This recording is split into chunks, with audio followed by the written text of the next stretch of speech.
വയനാട് ദുരന്തത്തിൽ നമുക്ക് നഷ്ടമായ തുക എത്ര രൂപ ഉണ്ടാവും? 1200 കോടി രൂപയെ നമുക്ക് നഷ്ടമായിട്ടുള്ളൂ എന്ന് വിചാരിക്കുന്നുണ്ടോ? ഒരിക്കലുമല്ല. ഈ ദുരന്തം ഉണ്ടായതിന്റെ ആദ്യ സമയത്ത് കേന്ദ്ര സർക്കാരുമായി സംസാരിക്കാൻ അവർക്ക് കൊടുക്കാൻ ഒരു കണക്കുണ്ടാക്കുകയാണ്. അത് 1200 കോടി രൂപ. അത്രയുമല്ല, അതിന്റെ ഇരട്ടിയിലധികം തുക നമുക്ക് വയനാട്ടിൽ നഷ്ടമായിട്ടുണ്ട്. അത് റീബിൽഡ് ചെയ്യണമെങ്കിൽ അതിലും കോടിക്കണക്കിന് രൂപ നമുക്ക് ആവശ്യമുണ്ട്. ഈ 1200 കിട്ടിയാൽ പോരാ. അപ്പോൾ നമ്മൾ 1200 കണക്കുണ്ടാക്കേണ്ട കാര്യം എന്താണ്? അത് പ്രാഥമികമായ ഒരു കണക്കാണ്. നമ്മൾ ആദ്യമായി മനസ്സിലാക്കേണ്ട കാര്യം അതാണ്. ഇതെല്ലാം സർക്കാർ അലോക്കേറ്റ് ചെയ്ത സ്പെൻഡ് ചെയ്ത് കഴിഞ്ഞ പൈസയല്ല. അത് നമ്മൾ ആദ്യം മനസ്സിലാക്കേണ്ട പ്രധാന സംഗതിയാണ്. മറിച്ച് എന്താണ്, ഈ പണം ഇത്ര ചെലവാകാൻ സാധ്യതയുണ്ട്. ഈ കണക്കുണ്ടാക്കുന്ന സമയത്ത് 400ന്റെ പരിസരത്ത് എത്തിയിട്ടുള്ളൂ മരണസംഖ്യ. നമുക്ക് എത്ര മരണസംഖ്യ എത്തുമെന്ന് അറിയില്ല. നമ്മളൊരു പാതിയിൽ നിൽക്കാതെ ഇറക്കിയ റിപ്പോർട്ടാണ് ഈ റിപ്പോർട്ട്. 1200 കോടി രൂപയുടേതാണെങ്കിൽ അതിൽ SDRFന്റെ നോംസ് പ്രകാരം തയ്യാറാക്കിയതാണെന്ന് ഹൈക്കോടതി ഉത്തരവിൽ രണ്ടിടത്ത് ഹൈക്കോടതി പറയുന്നുണ്ട്. ഇവ തയ്യാറാക്കിയിട്ടുള്ളത് സ്റ്റേറ്റ് ഡിസാസ്റ്റർ റെസ്പോൺസ് ഫണ്ടിന്റെ നോംസ് പ്രകാരം തയ്യാറാക്കിയിട്ടുള്ളതാണ്. അതിൽ ആ നോംസ് പ്രകാരം ഓരോന്നിനും എത്ര രൂപ ഏതുവരെ ചെലവാക്കാം എന്നതിന് വ്യവസ്ഥയുണ്ട്.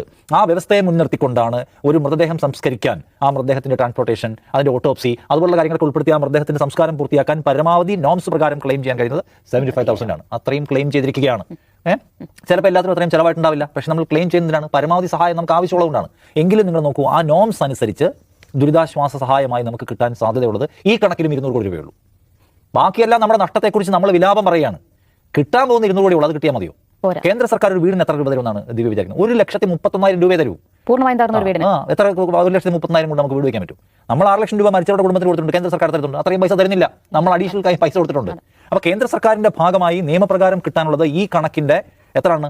1/6 മാത്രമേ ഉള്ളൂ എന്ന് നമ്മൾ ആദ്യം മനസ്സിലാക്കി. അത്രേ കിട്ടൂ. ബാക്കി പ്രത്യേകമായ അലോക്കേഷനിലൂടെ കാരണം അത്ര വലിയ നഷ്ടം നമുക്കുണ്ടായിരുന്നു. നേരത്തെ ഏജൻസി പറയില്ല, ടൂറിസം മേഖലയിൽ തകർന്നിട്ടുണ്ട്, ലൈവ്ലിഹുഡ് തകർന്നിട്ടുണ്ട്, മറ്റ് പല തരത്തിലും മനുഷ്യർക്ക് ജീവിത പ്രശ്നം ഉണ്ടായിട്ടുണ്ട്. നിങ്ങളത് പരിഗണിക്കണം എന്ന് സർക്കാരിനെ അറിയിക്കാനുള്ള തുടക്കത്തിൽ ഉണ്ടാക്കുന്ന ഒരു കണക്കാണിത്, റിപ്പോർട്ടാണ്. ഇത് നമ്മൾ കേന്ദ്ര സംഘം വിസിറ്റ് ചെയ്യുമ്പോൾ അവർക്കും കൊടുക്കുന്നു, അതേ കോപ്പി കോടതിയിലും കൊടുക്കുന്നു. അപ്പോൾ അതുകൊണ്ട് ഇത് മുഴുവൻ ആദ്യമേ മനസ്സിലാക്കേണ്ടത്, ഇത് മുഴുവൻ സർക്കാർ അലോക്കേറ്റ് ചെയ്ത് സർക്കാർ ചെലവാക്കി കഴിഞ്ഞു എന്ന് വിചാരിക്കരുത്. നിയമപ്രകാരം ചെലവാക്കിയെന്നല്ലാതെ 1 രൂപ ഇവർ അധികം തരില്ല. അപ്പോൾ ഇതുകൊണ്ട് ആരെങ്കിലും ഒരു കള്ളക്കണക്ക് എഴുതി ഉണ്ടാക്കി കേന്ദ്ര സർക്കാരിൽ നിന്ന് പൈസ ഇങ്ങനെ വലിച്ചിങ്ങെടുക്കുകയാണ് എന്ന് വിചാരിക്കുന്നെങ്കിൽ അത് അബദ്ധമാണ്. അതായത് നോംസ് ഉണ്ട്, NDRF അവിടെ, SDRF ഇവിടെ, അവരുടെ നോംസ് അതുപ്രകാരം ഉള്ള പൈസയ്ക്കല്ലാതെ 1 രൂപ അധികം കിട്ടത്തില്ല. ഈ പറഞ്ഞ ടു ബി പെയ്ഡ് പറഞ്ഞതാണ് വ്യോമസേനയുടെ ട്രാൻസ്പോർട്ടേഷൻ പറയുന്നുണ്ട്. ആദ്യത്തെ പ്രളയകാലത്ത് 130 കോടി രൂപ ആർക്ക് കൊടുത്തിട്ടുണ്ട്? നമ്മുടെ ടോട്ടൽ ഫണ്ടിൽ നിന്ന് കട്ട് ചെയ്തിട്ടുണ്ട്. എന്തിന്? വ്യോമസേനയ്ക്ക് കൊടുക്കാൻ. പട്ടാളത്തിന്റെ രക്ഷാപ്രവർത്തനം എന്ന് പറയുമ്പോൾ പട്ടാളം വെറുതെ വന്ന് രക്ഷാപ്രവർത്തനം നടത്തി പോകുകയല്ല. പലപ്പോഴും അതിനെല്ലാം വലിയ തോതിലുള്ള ബില്ല് വരും. ആ ബില്ല് നമ്മൾ പേ ചെയ്യണം, അല്ലെങ്കിൽ നമ്മുടെ വാർഷിക ദുരിതാശ്വാസ ഫണ്ടിൽ നിന്ന് എന്ത് ചെയ്യും? അത് കട്ട് ചെയ്ത് കളയും. അത് നമ്മൾ ഇതിനു മുമ്പ് കൊടുത്തിട്ടുണ്ട്. ആദ്യത്തെ 2018-19 പ്രളയകാലത്ത് ഏതാണ്ട് 200 കോടിയോളം രൂപയാണ് പട്ടാളത്തിന് നമ്മൾ കൊടുത്തത്. തെറ്റായ വിശകലനങ്ങൾ ഇതുമായി ബന്ധപ്പെട്ടുണ്ടാകാൻ പാടില്ല. ഗവൺമെന്റ് പരമാവധി പൈസ നേടിയെടുക്കാൻ നോംസിന് പുറത്തും പ്രത്യേകമായ സഹായം ആവശ്യമുള്ള ദുരന്തത്തെയാണ് ഞങ്ങൾ അഭിമുഖീകരിക്കുന്നത് എന്നത് കേന്ദ്ര സർക്കാരിനെ ബോധ്യപ്പെടുത്താൻ കോടതിയിൽ കൊടുത്ത അഫിഡവിറ്റും കേന്ദ്ര സർക്കാരിന് കൊടുത്ത കണക്കും എല്ലാം ഒന്നായിരിക്കണം. അതിനുവേണ്ടി സർക്കാർ അതിന്റെ കോപ്പി അവിടെയും ഇവിടെയും കൊടുത്തു എന്നാണ് മനസ്സിലാക്കേണ്ടത്. അതുകൊണ്ട് പൈസ എടുത്ത് ചെലവാക്കി തൊലച്ചു എന്ന് വിചാരിക്കാൻ പാടില്ല. ചെലവാക്കിയിട്ടില്ല, ഞങ്ങൾ ഇത് ചെലവാക്കേണ്ടി വരും, ഞങ്ങളുടെ ഇല്ല തരണം എന്ന് പറയാനുണ്ടാക്കിയ കണക്കാണിത്. അതിൽ ഏറ്റവും പ്രധാന കാര്യം 1 രൂപ കേന്ദ്ര സർക്കാർ തന്നിട്ടില്ല എന്നാണ്. ഇത് ഇങ്ങനെ പ്രചരിപ്പിക്കുന്നത് ഇറസ്പോൺസിബിളായി ഇത് ഏറ്റെടുത്ത് പ്രചരിപ്പിക്കാൻ തയ്യാറാവുന്ന ആളുകൾ ആലോചിക്കേണ്ട കാര്യം, ഇത് ആരൊരു കാരണമാക്കുന്ന കേന്ദ്ര സർക്കാരാണ്.